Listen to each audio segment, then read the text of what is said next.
Então, as diferenças entre QA e testes de software. Alguém arrisca aí uma diferença? Deixa eu ver se tem alguma mensagem no chat. Não, não tem nenhuma. Enquanto eu vou É, dando mais um petisco aqui. Pode falar, Danilo. o, assim, o QA vai ser a parte que ele vai planejar, criar os casos de teste, e o testador vai ser aquele que vai pegar os casos, os casos de teste que o analista criou, vai executar esses testes e vai reportar. E o analista, na verdade, ele também pode fazer tanto executar os testes, como criar os casos de teste, planejar. O testador vai ficar só na questão de testar realmente o software e reportar isso. Eu Uhum. entendo isso.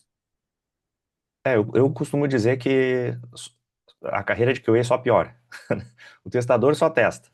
Aí, conforme a gente vai, vamos dizer assim, crescendo na carreira, a gente só vai acumulando mais. A gente nunca vai deixando de fazer outras coisas. Então, se o testador só testa, o analista de testes, ele vai analisar requisitos, vai produzir especificação de cenários de teste, vai planejar, mas também vai executar o teste. Aí depois o QA engineer, ele vai atuar de uma forma mais horizontal dentro do processo de desenvolvimento, com diferentes técnicas, inclusive a execução dos testes. Então ele só vai acumulando, só vai piorando, né?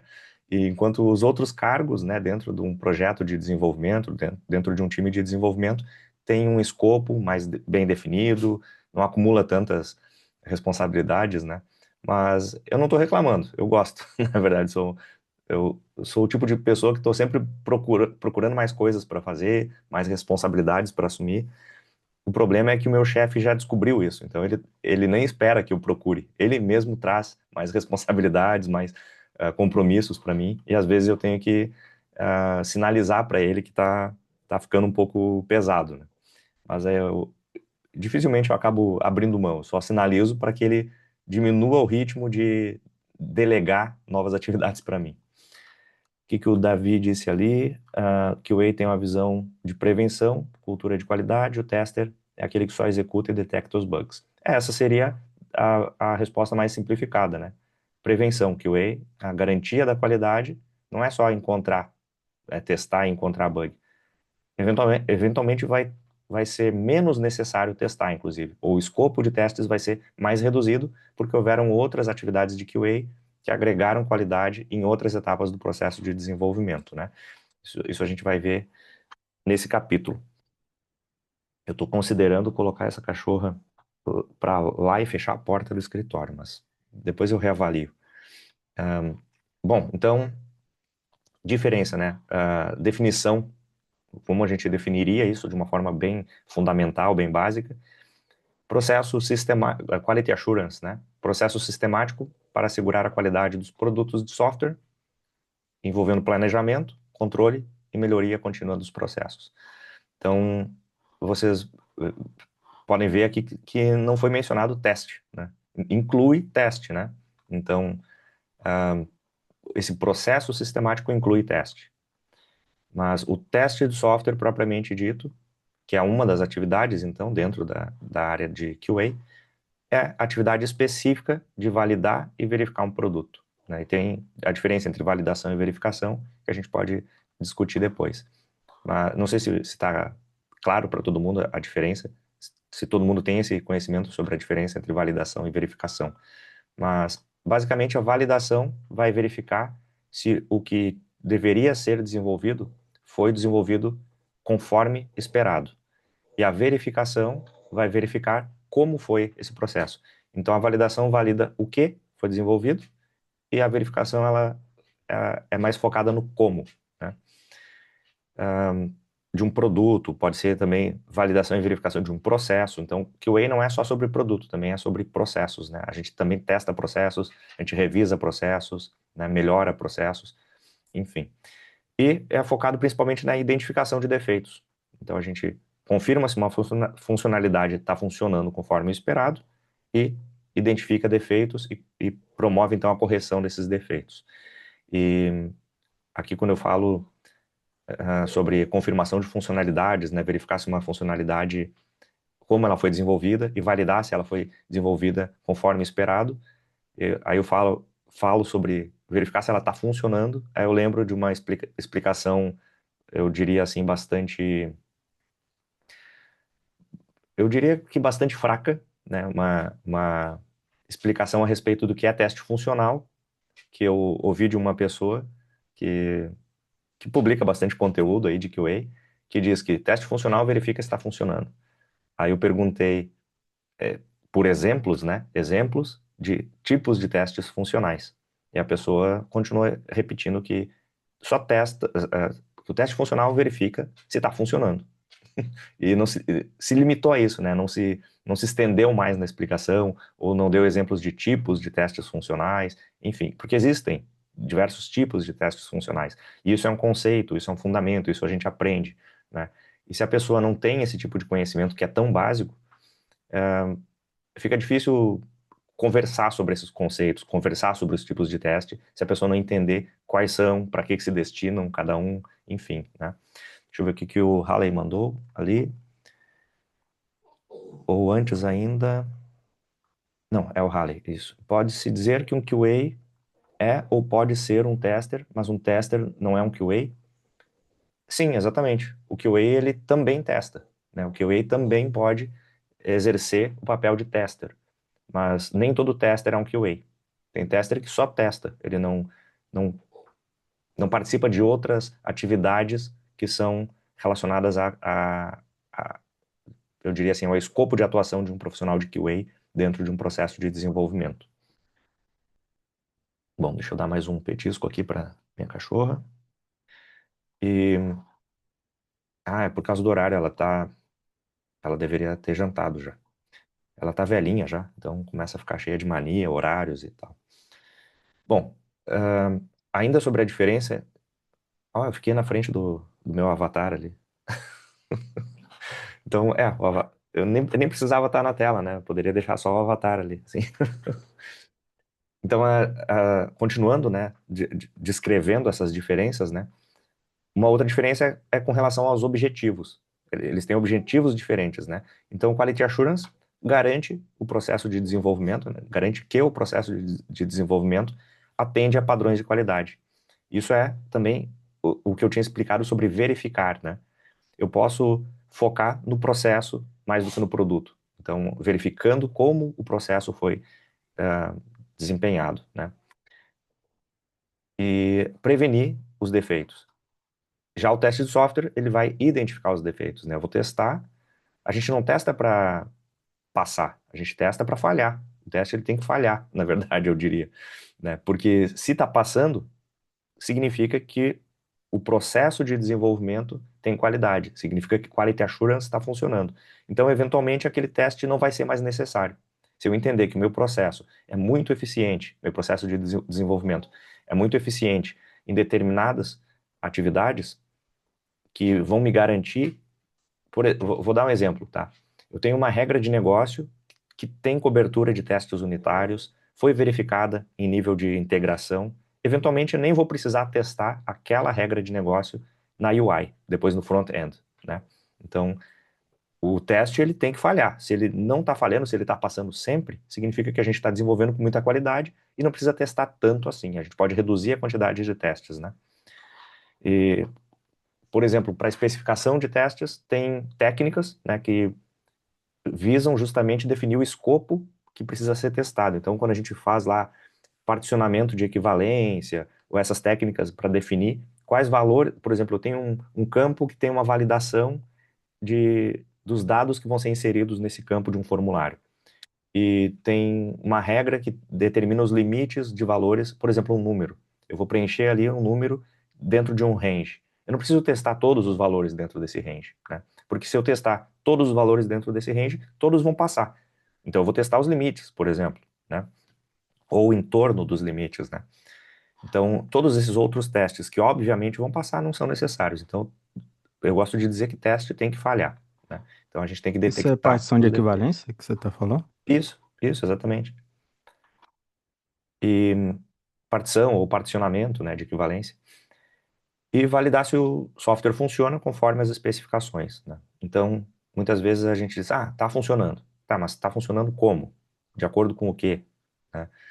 Ah, não está quebrando, tá, mas está funcionando conforme o especificado, né? Então o teste ele também valida isso, né? Valida o resultado final da implementação de uma funcionalidade. Ainda sobre um outro aspecto de diferenciamento, né?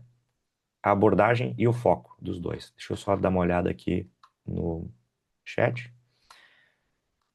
O João Lucas disse: é legal mencionar que teste mostra presença de defeitos, falhas e não ausência. Exatamente. Tem um paradigma a respeito eu não vou lembrar agora, um conceito da filosofia. Eu sou muito interessado em filosofia, leio muito sobre filosofia, e eu tenho o objetivo de ter uma graduação em filosofia, só que eu quero obter essa graduação em filosofia em holandês. Então ainda tenho que aprender um pouco mais, né? Mas é um conceito que se aplica também no meio jurídico, né? Que é difícil apresentar provas de inocência, porque se eu não fiz, não produzi prova de algo que eu não fiz, né? E é mais ou menos a mesma ideia, né? Então, mostra a presença de defeitos, como o João Lucas disse, e não a ausência. Então, mesmo que os testes passem, ainda pode haver falhas. Exatamente. E o David disse: eu sinto dificuldade em definir essas técnicas de testes, não sei como escolher ou saber o momento de usá-las. Isso é um pouco complexo, é um pouco. Tem técnicas que parece que servem para a mesma coisa, né? Mas isso é prática, né? Embora a gente comece lendo lá os sílabos e conhecendo as técnicas, né? A gente ouviu falar a primeira vez sobre uma determinada técnica porque leu lá nos sílabos. Depois, de repente, num curso, a gente vai fazer exercícios práticos com aquelas técnicas. Aí a gente vai praticando no, no dia a dia, né? Na nossa atividade, no nosso emprego. E conforme a gente vai praticando, a gente vai começando a nem pensar mais no conceito da técnica, porque a gente já faz aquilo de uma forma tão natural que a gente não pensa mais no conceito. Então, quando eu vou aplicar por exemplo, a gente estava falando de particionamento de equivalência. Eu não penso mais no conceito, o que que significa o particionamento de equivalência, qual é a definição teórica daquilo. É uma coisa que já é feita assim de forma tão natural, depois de anos praticando, né? Que acaba se tornando até diferente do que o conceito define, porque a gente vai adaptando para a nossa realidade, vai se tornando um conhecimento muito mais empírico depois, né? E o Diego disse, os testes exploratórios manuais podem ser substituídos totalmente por testes automatizados? Então, o teste automatizado ele não é exploratório.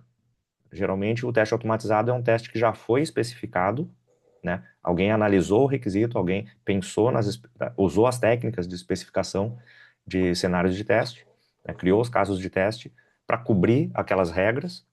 Então, já foi feita uma análise, um planejamento e foi implementado como um teste automatizado. Então, ele já não é mais exploratório. Exploratório vai ser aquele teste que a gente vai executar que não foi pensado ainda, né? Não se planejou, não se pensou, não se.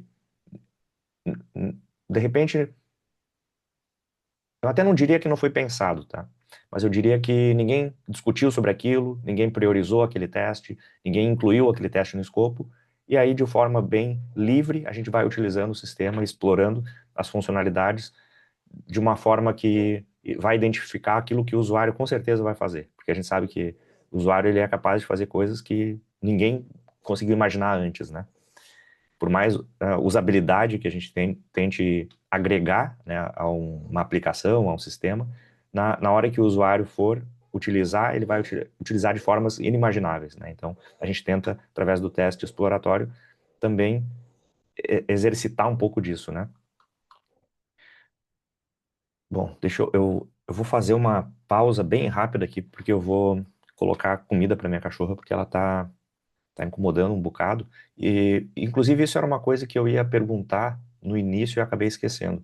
Se nessas 2 horas de aula, vocês gostariam de fazer uma pausa de 5 minutos aí para ir no banheiro, tomar uma água, pegar um café, alguma coisa assim, eu acho que seria uma boa prática a gente fazer isso em todas as aulas, né? Porque 2 horas é um bocado, assim, né? Pra mim que tô falando já é, imagina pra vocês que estão ouvindo. E eu sei que minha voz é monótona, né? Eu falo num tom bem constante, vocês vão acabar pegando no sono aí. Então eu vou dar comida pra minha cachorra, fazer um intervalo rápido aqui, pegar mais uma água e retorno aí em, eu diria que menos de 5 minutos até, mas vamos colocar aí 5 minutos, tá bom? Deixa eu ver o que que me Beleza. mandaram aqui. Eu nem sinto sono, acho cativante, David. Pô, que bom, que bom. Bom feedback. Na metade da aula seria interessante. Agora já passou da metade, na verdade, né? Mas vamos fazer agora, antes tarde do que nunca. Tá? Daqui 5, agora são 19h53 aqui para mim, para vocês são 14h53, né? Então, eu diria aí 58, aí a gente retorna. Até passar aqui o feedback, né? Que eu já fui aluno do Valmir, que é o especialista em Cypress. Cara, no começo foi muito difícil aguentar as aulas dele, porque a voz dele dava muito sono. É diferente da do professor aqui, que pra mim é tranquilo, né? Não sei os demais, né? Pra mim é de boa. Consigo prestar atenção, não sinto aquela sonolência padrão. Pô, que bom, obrigado, obrigado, obrigado pelo feedback aí, David. Eu desativei a câmera aqui, mas eu tô com o AirPod ainda. Mas eu vou botar no mudo agora para ir lá dar comida para minha cachorra e para os gatos. Volto Aí me daqui 4 minutos, acontece muito então. também. Ainda mais chego de noite cansado, vou ver as aulas dele. Putz, uma sonoleira danada. É, cara, e eu virei noites estudando as aulas dele. Cara, foi uma saga, né? Porque Isso ele aí. dava um sono pesado. Às vezes eu cochilava escutando a voz dele. É, Aí eu tinha que voltar pro começo da aula para entender o que foi que ele falou. Mas assim, é muito bom que ele ensina, mas eu acho que é por causa do timbre dele, e é muito tranquilo. Aí, cara, quando a pessoa fala manso demais, tranquilo demais, aí eu me sinto confortável até demais, aí dá sono. e fora que é um negócio um pouco massivo, entre aspas, então tá pensando aquela voz, já começa a dar uma preguiça. De verdade. Agora eu tava estudando agora, cara, por volta de umas 11 horas, estava tranquilo. Tinha acabado de acordar, dormi pra caramba hoje.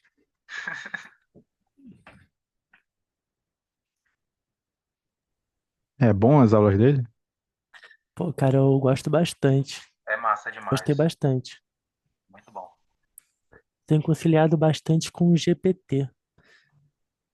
De Vejo as aulas também, mas aí vou criando algumas coisas e corrigindo no GPT caso eu erre, eu vou pedindo alguns exemplos. Uhum. É bom pra treinar, né?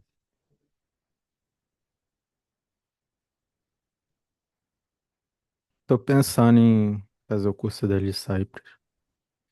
Pô, achei bom. Eu assinei a Udemy, né? Pro, R$ 60 por mês. Então tem todos os cursos dele lá liberados, um monte de uns outros também. Ah, interessante saber isso aí. Eu não estava por dentro dessa Eu assinatura. também não sabia, não. Que aí Eu você achei que pode só Pô, escolher tinha vale isso muito na a pode escolher Udemy. pena. qualquer curso, né? Então. Tem alguns que não liberam, mas é a maioria, são mais de 20 mil cursos. Ah, pode crer, massa.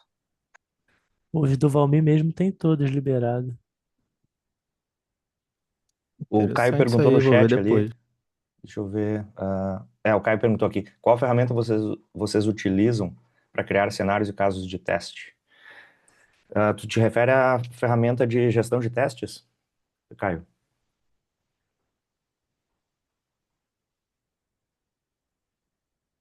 Ah, sim, é isso mesmo. O que eu estou utilizando hoje no banco, a gente utiliza Azure DevOps como ferramenta de gestão, né, de gestão de projeto, enfim. E dentro do Azure DevOps existe uma ferramenta chamada Test Plan. Então, ela é justamente para planejamento de cenários de teste, né, de casos de teste. E ó, o Rafael mencionou ali Gira e X-Ray, é o que a gente vai utilizar nesse curso, é o que a gente vai ver nesse curso, né. A forma rudimentar com .doc, XLS, mas já usei o QASY no modo free, diz o David. O QASY eu já ouvi falar muito, mas nunca utilizei ele. Nem sei se a pronúncia do nome é assim, né? Eu chamo de QASY. É, eu acho que o correto é esse. Eu que falo errado, eu chamo de case. Mas assim, no modo gratuito dele, pelo menos quando eu estava fazendo os projetinhos pessoais, eu testei. Ele dá para criar o teu plano de teste baseado nas suítes de teste que você planejou. e aí tu consegue fazer a bateria de execução, né, dos testes. Tu abre lá, é tipo lá dentro da plataforma mesmo. Tu dá tipo um start, ele vai contando o tempo, né, e tu vai fazendo lá os testes e tal. Tu vai seguindo a sequência de passos que tu definiu ou usando a linguagem Gherkin ou então o procedural mesmo. E aí, se tu identificar algum problema, a própria plataforma já te ajuda também nesse reporte. E aí, pelo que eu notei, ele também tem uma integração com Gira e outras ferramentas de gestão. Mas só que assim, eu usei no modo gratuito, né? Tem muito mais ferramentas. Infelizmente, eu não tive a sorte no meu trabalho anterior de usar isso lá, porque a gestão não quis pagar, né? Na Sim. verdade, a minha gestão anterior não quis investir em nada de qualidade. Inclusive, a qualidade foi cortada porque para eles o que importava mais era desenvolver e não ter qualidade. Lamentável. Pois é, lamentável. Eu tava pensando nessa palavra mesmo. Define bem.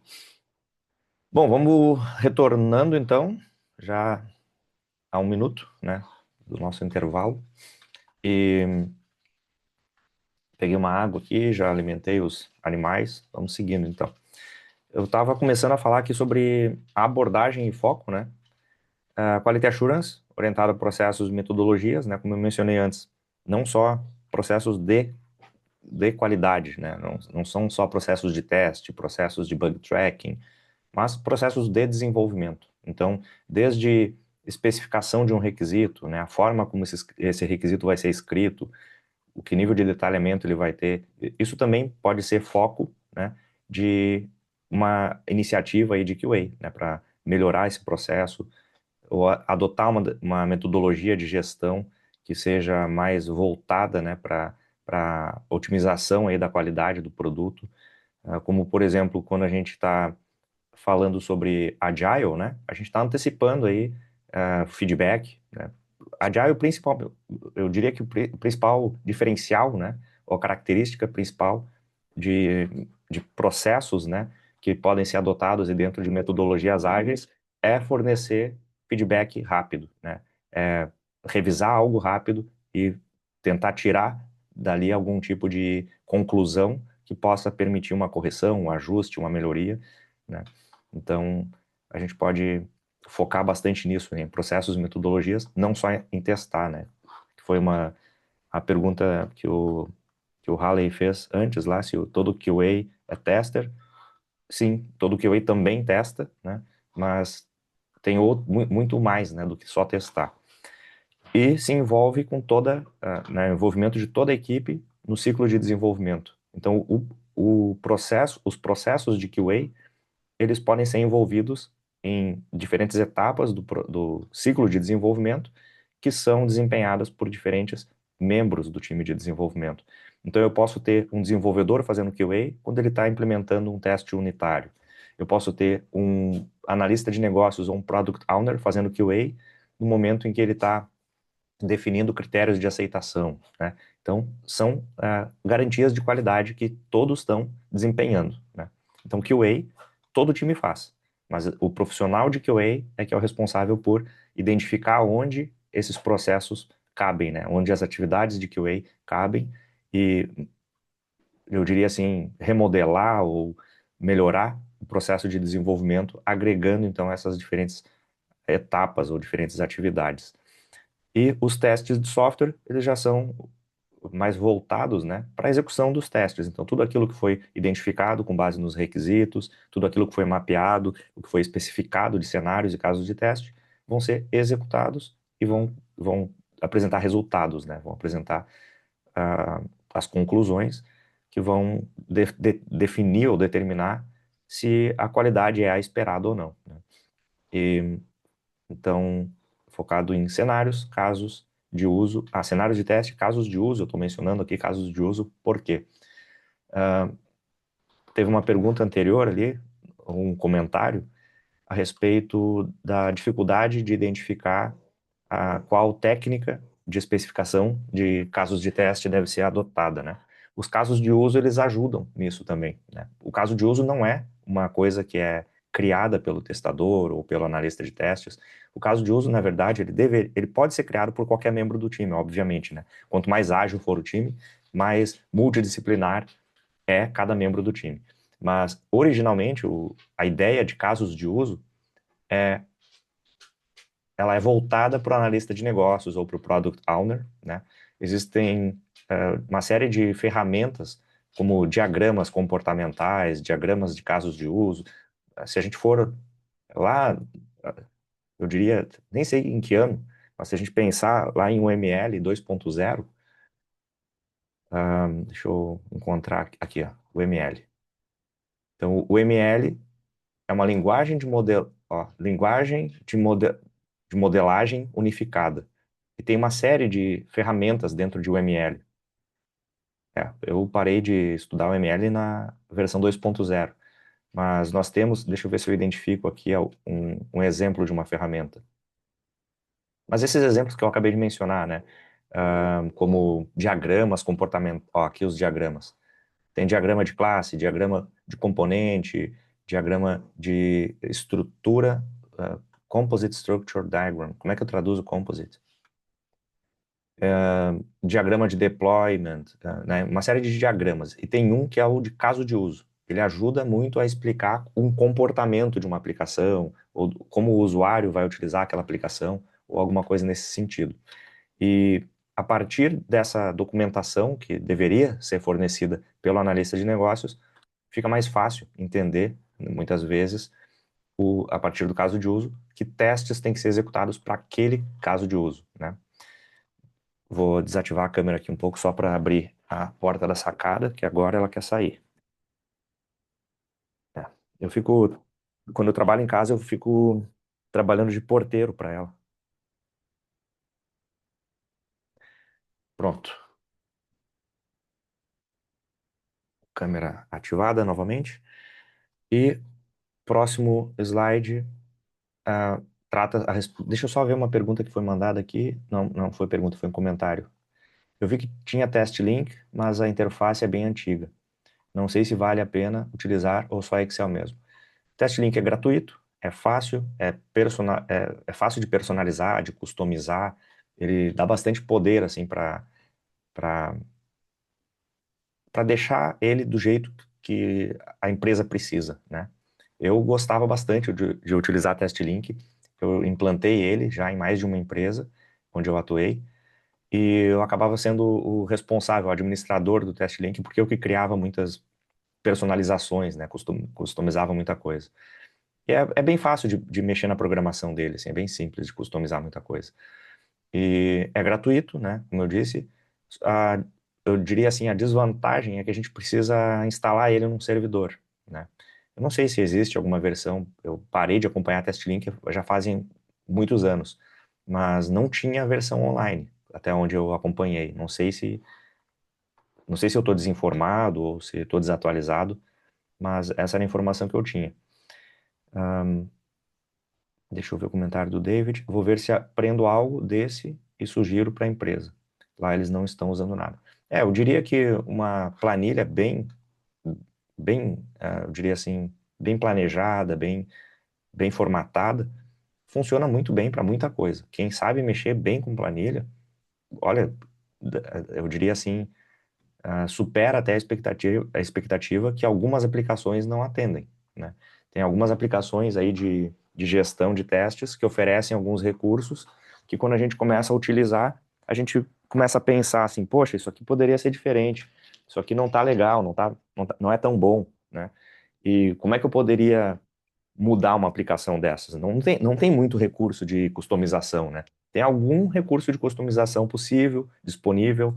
O Test Link, como eu disse, né, a gente consegue mexer em bastante coisa, mas tem limite, né? Agora o Excel não, o Excel não tem limite, né? A gente faz o que a gente quiser com ele. Bom, seguindo aqui para as ferramentas e técnicas que diferenciam, né, ainda QA e testes de software,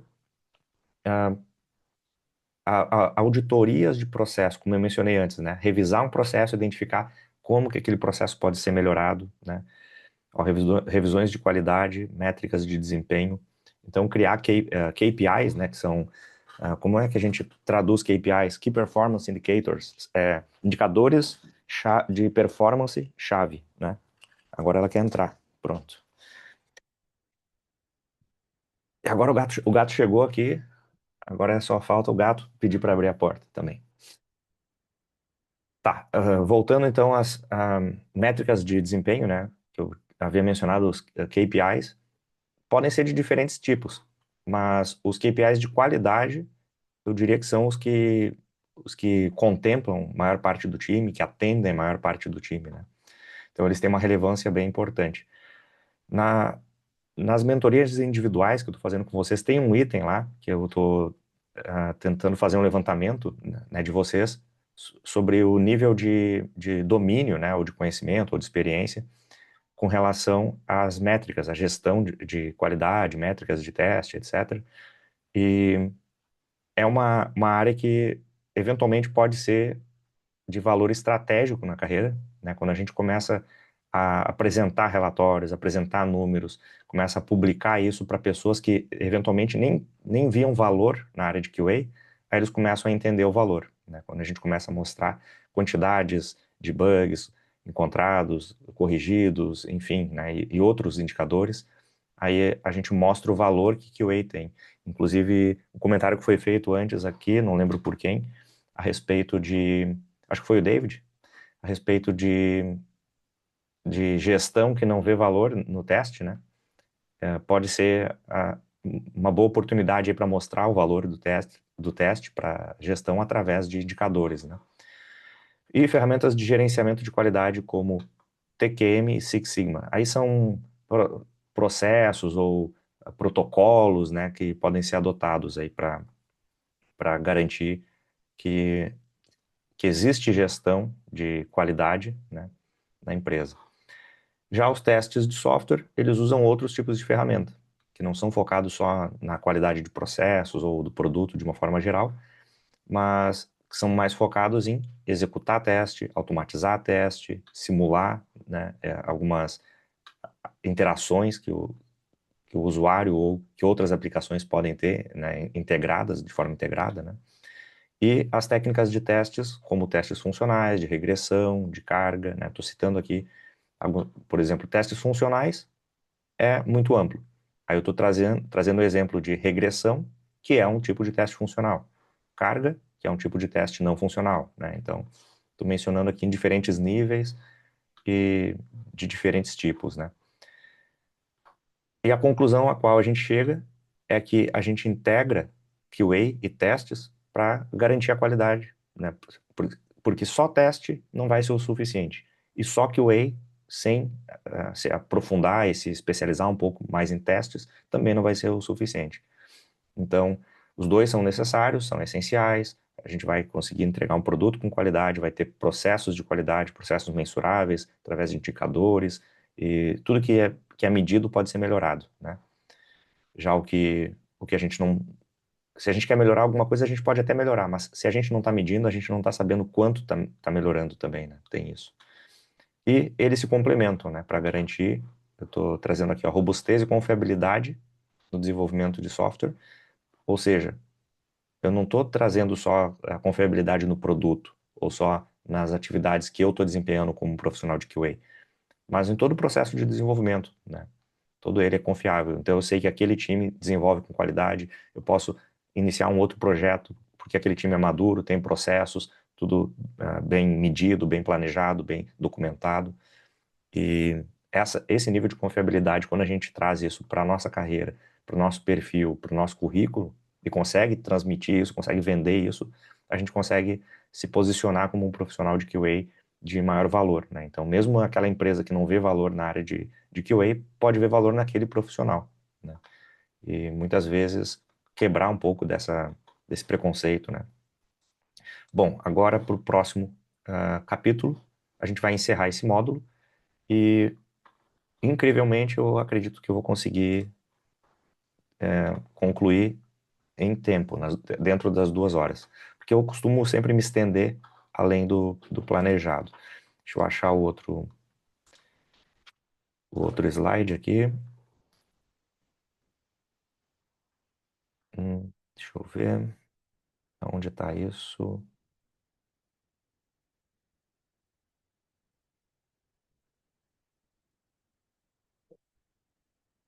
Aqui.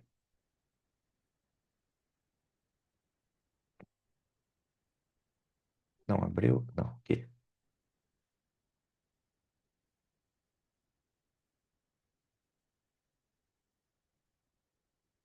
Ninguém dormindo ainda? Eu tava lá dando ração para os animais aqui, né? Tava ouvindo vocês falando aí dos cursos que tem um pouco de monotonia, um tom de voz que faz a pessoa acabar ficando sonolenta, né?